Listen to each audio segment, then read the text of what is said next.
देखिए आगे चलते हैं। क्वेश्चन 11 तक हम कर चुके थे। अब है क्वेश्चन नंबर 12। प्रत्येक में एक्स वाई तथा जेड के मान ज्ञात कीजिए। दो चित्र दे रखे हैं, मैं पहला कर रहा हूँ।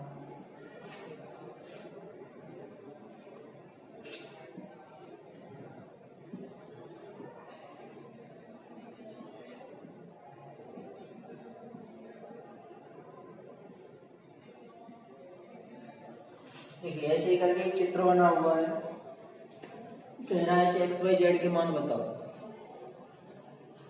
देखो हम दो चीजें पहले से जानते हैं कि ऊर्ध्वाधर सम्मुख कोण कैसे होते हैं, बराबर होते हैं।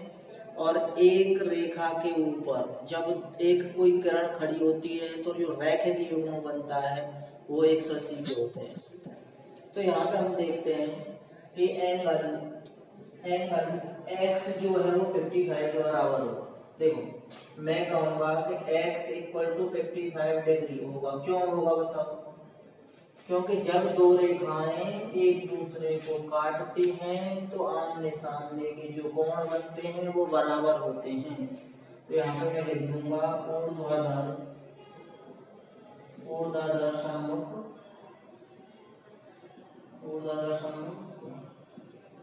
ये हो। दूसरा अब देखो बेटा, ये x का मान होगा, हमें y और z दोनों का चाहिए। तो जो जितने का y होगा उतने का क्या होगा, z होगा, क्योंकि ये भी तो ऊर्ध्वाधर सम्मुख कोण है, आमने सामने के हैं, क्यों नहीं। अब इसका मतलब है कि मैं ये कह दूं कि इस रेखा नीचे वाले को मत देखो, ऊपर वाला देखो। ये 55 और y कितने के होंगे ना, भूल जाओगे कुछ है तो 50 और y कितने के होंगे, 180 के होंगे बेटा। एक रेखा पे जब दो कोण बनते हैं तो लीनियर पेयर होता है, रैखिक युग्म होता है। और दो कोण दोनों कितने के बताए हैं, 180 के। तो y और 55 कितने के होंगे, 180 के, क्योंकि रैखिक युग्म है, रैखिक कोण युग्म है बेटा। तो यहाँ से हमें से y का मान चाहिए, तो y किसका मतलब समीकरण बन गया 180 में से 55 को हटा दो तो y बराबर कितना आ गया, 25 डिग्री का आ गया। ठीक है, तो y की वैल्यू आ गई 25। तो जितने का y है उतने का g कितना होगा, z होगा। इसलिए क्योंकि z बराबर क्या है, y ऊर्ध्वाधर सम्मुख कोण, ऊर्ध्वाधर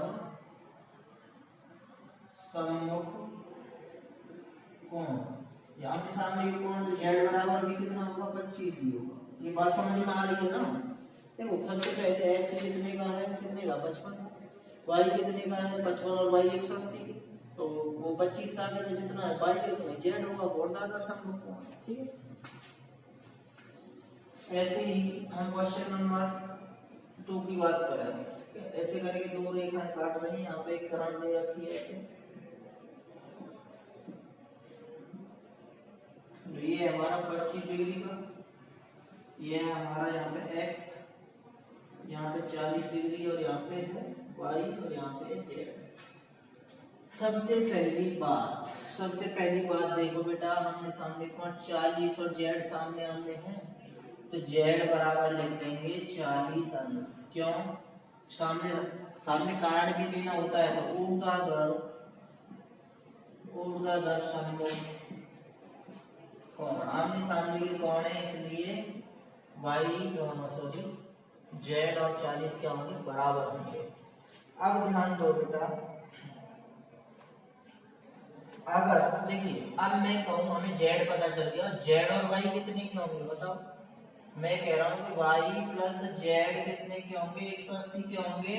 एक रेखा पे बने कोण है, नीचे देखो, इसे अगर छिपा दें तो एक रेखा पे बने हुए कोण है नीचे की तरफ। हाँ, तो ये हो जाएंगे हमारे रैखिक युग्म। क्या है, रैखिक युग्म है। इसे जब z हमें पता है, z कितना है बेटा, 40 है, तो y प्लस 40 कितना, 180, तो y बराबर कितना हो गया, 180 माइनस के 40, तो y बराबर आ गया भैया 140। तो ये आंसर y का होगा।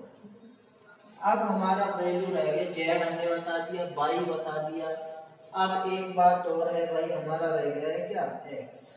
ठीक है, तो x निकालने के लिए आप ये काम कर सकते हैं कि देखिए कि एक रेखा पे एक और काम होता है कि जितने भी ऊपर कोण बनते हैं वो कितने के होते हैं 180। जैसे मैंने ये रेखा खींच ली, यहाँ पे ये बिंदु O है, इस पे कितने भी कोण बना लो, कितने भी, वो सब कितने के होंगे 180 के होंगे। तो मैं यही बिंदु यहाँ पे x प्लस 40 प्लस 25, देखो 40 प्लस x प्लस 25 कितने के 180 के। एक रेखा पर बने कोण, एक रेखा पर बने कोण, एक साइड पर कितने भी कोण बने 180 के होते हैं। तो ये हो गए x प्लस 65 बराबर 180। तो x बराबर कितना हो गया 180 माइनस 65, तो x बराबर आ गया भैया 15। तो ये तीनों का मान हो गया हमारा x y z, ठीक है।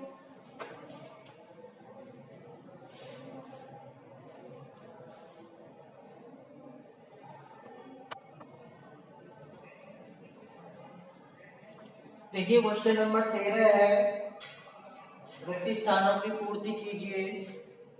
पहला है, यदि दो कोण पूरक हैं तो उनके मापों का योग है। यदि दो कोण पूरक हैं तो उनके मापों का योग है। पूरक कोण कितने के होते हैं, पूरक कोण होते हैं बेटा 90 के, ठीक है। पूरक कोण कितने के होते हैं 90 के, और समपूरक होते हैं 180। तो यदि दो कोणों का योग समपूरक है, अब पूछना है यदि दो कोण समपूरक हैं तो उनके मापों का योग कितना होगा 180 होगा, ठीक है। फिर रैखिक युग्म बनाने वाले दो कोण, रैखिक युग्म मतलब एक लाइन पे जब दो एंगल बनते हैं तो वो कितने के होते हैं 180 के होते हैं, या कहते हैं क्या समपूरक होते हैं, ठीक है।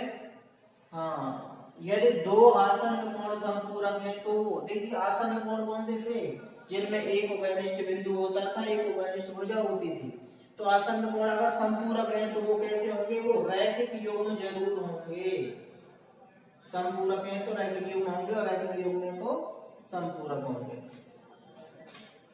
पांचवा है, यदि दो रेखाएं एक दूसरे को एक बिंदु पर काटती हैं तो ऊर्ध्वाधर समकोण कोण, ये दो रेखाएं हुई, ये एक दूसरे को किसी बिंदु इस पे काटती हैं तो ऊर्ध्वाधर समकोण कैसे होते हैं, बराबर होते हैं, ठीक है, बराबर होते हैं। यदि दो रेखाएं एक दूसरे को एक बिंदु पर प्रतिच्छेदित करती हैं और ऊर्ध्वाधर समकोण का एक युग्म न्यून कोण है, देखिए यही बात कह रहा है। मान लीजिए ये कोण कैसे है, न्यून कोण है, तो ये कैसे होंगे बेटा, ये अधिक कोण होंगे। अगर एक जोड़ी न्यून कोण है तो एक जोड़ी कैसे होंगे, अधिक कोण होंगे, अधिक कोण है। बात समझ में आ गई। ये 6 क्वेश्चन है 13 में, ये फिलअप हैं, खाली स्थान भरने थे, बहुत आसान है। अगर आपने शुरू से और अब तक पढ़ा है ध्यान से तो आप अपने आप इसे कर सकते हैं। ओके,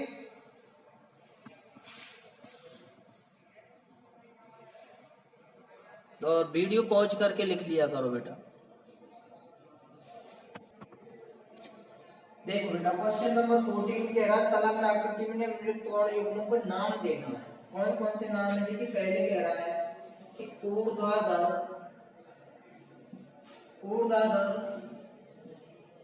सम्मुख अधिक कोण। देखिए वो कोण ढूंढने हैं तो मैं जो ऊर्ध्वाधर सम्मुख है तथा अधिक कोण भी है। अधिक कोण का मतलब जो 90 से अधिक होते हैं, जैसे न्यून कोण तो ऐसे बनता है, तो अधिक ये 90 का होता है समकोण, तो अधिक कैसे होता है, ऐसे बनता है, इससे आगे 90 से जो बड़ा होता है, तो वो कोण ढूंढने हैं जो ऊर्ध्वाधर भी है और कैसे अधिक कोण भी। तो ध्यान दो बेटा, देखो ऊर्ध्वाधर है और अधिक है, तो ये हो गए, ठीक है। कौन कौन से हो गए, AOD, कोण AOD और कोण BOC।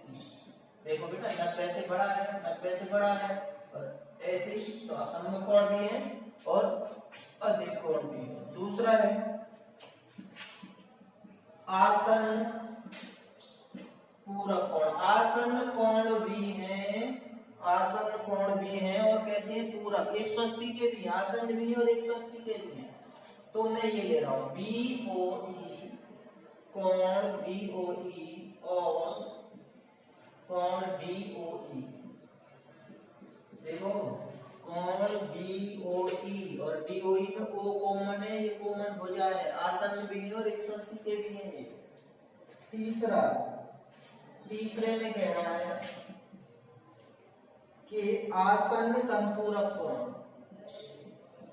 आसन्न संपूरक कोण मतलब आसन्न कोण हो और 180 के भी होने चाहिए, ठीक है। आसन्न पूरक कोण, ओ सॉरी ये गलत हो गया बेटा, पूरक कोण का मतलब था आपको देखना था 90 के होने चाहिए थे, सॉरी ये संपूरक में होता है, तो पूरक में क्या है 90 के होने चाहिए। तो 90 के कौन कौन से हो रहे हैं, देखो आसन्न पूरक कोण ये हो रहा है ए, देखिए मैं ये कह सकता हूँ BOA, ध्यान दीजिए BOA, देखो ये BOA और AOE या EOA, ये सही कर लेना बेटा, BOA, ठीक है, BOA और EOB, EOA सॉरी, BOA और EOA ये दोनों मिलके कितने के होंगे 90 के, इसलिए पूरक कोण। अब कह रहा है संपूरक कोण होने चाहिए, 180 के होने चाहिए आसन्न, तो अब उसे लिख देंगे जो अभी लिखा था, कौन कौन सा BOE और कौन सा था DOE, BOE और DOE 180 के होंगे। चौथा है असमान संपूरक कोण, असमान संपूरक कोण, असमान है और मतलब बराबर ना हो और कितने के हो 180 के हो, और असमान संपूरक में हम ये लिख देंगे BOA, आप और ढूंढ सकते हैं अगर है तो, और DOA, देखो BOA और DOA अलग अलग हैं या त्रिकोण है, त्रिकोण है, दोनों कितने के 180 के। लास्ट है तुम्हारा आसन्न कोण जो रैखिक युग्म नहीं बनाते हैं, आसन्न कोण जो रैखिक युग्म नहीं बनाते हैं, आसन्न है लेकिन रैखिक युग्म नहीं बनाते, वो 180 के नहीं होने चाहिए। आसन्न है तो ऐसे लिख लीजिए, आप दो और भी लिख सकते हैं, मैं एक एक लिख रहा हूँ, आप और ढूंढिए, हो तो नहीं लिखिए AOE और दूसरा लिख दूंगा DOE, देखो दोनों आसन्न है, AOE और DOE आसन्न है और क्या है संपूरक भी नहीं है, जो रैखिक सॉरी रैखिक युग्म में भी नहीं बना, एक लाइन पे भी नहीं। तो ऐसे आप का ये एक्सरसाइज 5.1 खत्म हो गया।